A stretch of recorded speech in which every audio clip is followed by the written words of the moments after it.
Hi weavers, welcome back to my channel. Please నా channel ఎవరైనా subscribe చేసుకోకపోతే subscribe చేసుకోండి. బెల్ బటన్ని ప్రెస్ చేయండి. లైక్ షేర్ కామెంట్ చేయండి. లైక్ చేయడం మాత్రం మర్చిపోకండి. ప్రతి వీడియోలో చెప్తూనే ఉన్నాను కదా. లైక్ చేయడం వల్ల నా ఛానల్ మరికొందరికి రీచ్ అవుతుందండి. ఈరోజు నేను దొడ్డు ఉప్మా రవ్వ చేయబోతున్నాను. ప్రాసెస్లోకి అయితే వెళ్ళిపోదాం.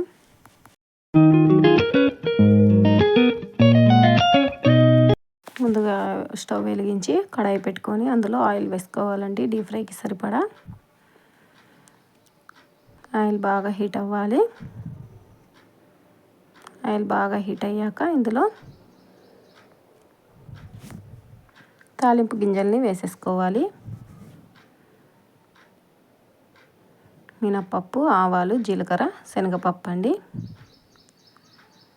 వేసేసుకొని ఇవి కొంచెం ఫ్రై అవ్వాలి. ఇందులోనే పచ్చిమిర్చి ఒక 2 లేదా 3, ఒక ఉల్లిపాయ పొడవుగా కట్ చేసింది, ఇది బాగా ఫ్రై అవ్వాలండి. ఇందులోనే కొంచెం కరివేపాకు, ఇది బాగా ఫ్రై చేసుకోండి.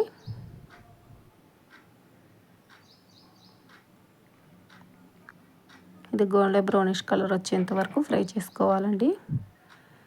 మధ్య మధ్యలో కలుపుకోండి.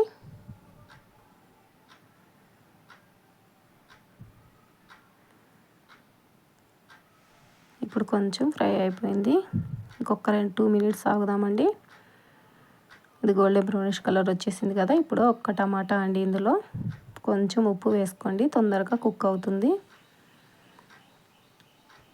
ఒక్కసారి అయితే కలిపేసి మూత పెట్టేద్దామండి. ఒక 2 మినిట్స్ మూత పెట్టేసి కుక్ అయ్యాక చూద్దాము. చూడండి, టమాటా అనేది కుక్ అయిపోయింది. ఇంక ఇలా కుక్ అయితే సరిపోతుందండి. ఇప్పుడు ఇందులో వాటర్ అనేది యాడ్ చేసుకోవాలి. ఒక కప్పు రవ్వకి 2 కప్స్ వాటర్ అండి. కొంచెం ఎక్కువైనా ఏం పర్లేదండి, ఇది దొడ్డు రవ్వ కాబట్టి గోధుమ రవ్వ పీల్ చేసుకుంటుంది. ఇప్పుడు రుచికి సరిపడా ఉప్పు వేసేసుకోండి. ఉప్పు వేసేసుకొని మూత పెట్టేసి ఇది ఒక పొంగు రానివ్వాలండి.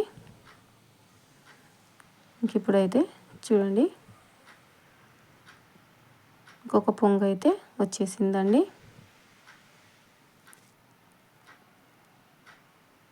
ఇప్పుడు దీంట్లో రవ్వ వేసేయాలి.